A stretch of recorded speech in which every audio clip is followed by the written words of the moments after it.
काय त्यावरती मला प्रतिक्रिया आहे? गुन्हा ऐका दाखल झालेला जरा एक मिनिट जरा शांत राहा. पहिले मला नीट सांगा काय घडले, कारण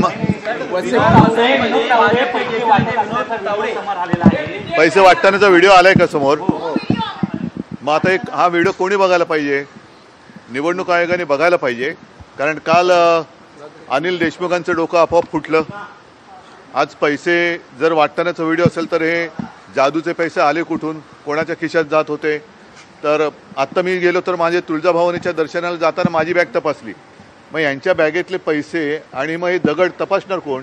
तर मला असं वाटतं की निवडणूक आयोगाने याच्यामध्ये कठोर कारवाई केली पाहिजे, नाहीतर निवडणूक आयोगावरती कारवाई करण्यासाठी आम्हाला काहीतरी वेगळा मार्ग बघावा लागेल. नाही, गुन्हा दाखल झाला, गुन्हा दाखल करून आरोपी फरार नाही व्हायला पाहिजे.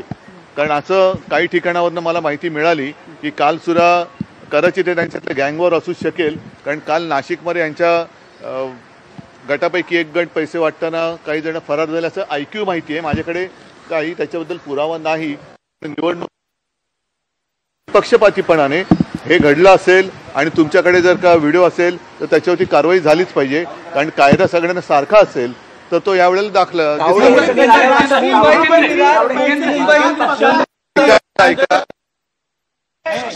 ऐका जरा बोलू द्या, मला बोलू द्या.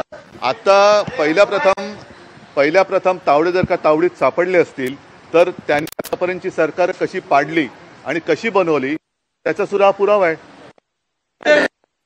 सामान्य नागरिकांच्या 10 वेळा गाड्या चेक केल्या जातात.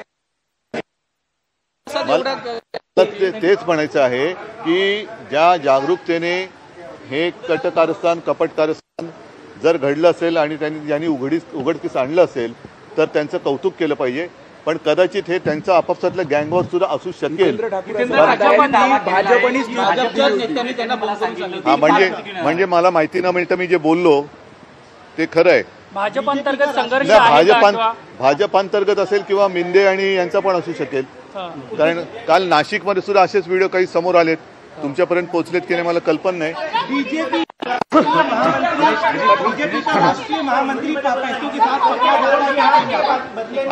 नाही आता हे सगळ्या महाराष्ट्राने बघितलं पाहिजे की यांच्या योजना ज्या आहेत त्या कशा फसव्या आहेत. म्हणजे एका बाजूला बहिणीला 1500 आणि यांना मात्र थप्प्याच्या थप्प्या चाललेल्या आहेत. हे महाराष्ट्र उघड्या डोळ्याने बघतो.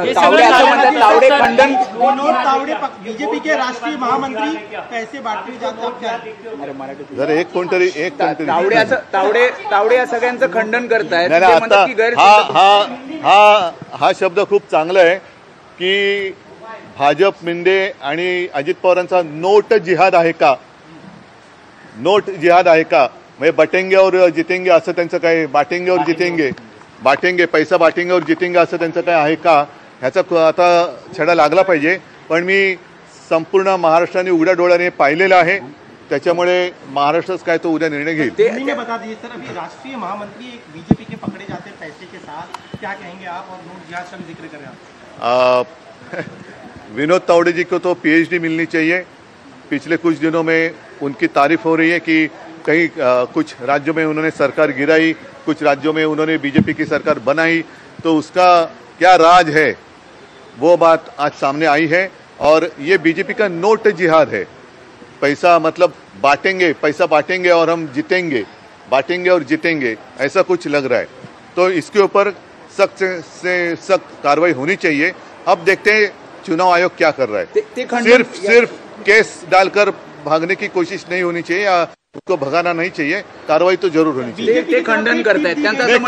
गैरसमजुतीने हे झालंय. नाही, गैरसमजुतीने म्हटलं ना, जसं काल अनिल देशमुखांचं डोकं आपोआप फुटलं.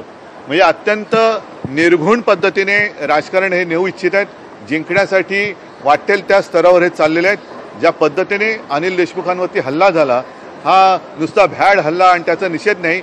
कोणी हल्ला केला, काय रस्त्यातून आपोआप दगड आला, कसा आला, का परग्रहावरनं दगड आला, काय ह्याच्यावरती काही उत्तर मिळतच नाहीये. डायरी भी पकड़ी गई जिसमें बाकायदा सबका लेखा जोखा, किसको कितना पैसे देना है, किसके कहां से जाना है, सारे सबूत लेकर कार्रवाई तो होनी चाहिए. अन्यथा मुझे पूरा भरोसा है कि महाराष्ट्र अपनी ओर से जो कार्रवाई करनी है वो करेगा. बीजेपी की तरफ से टिप दी गई थी सर.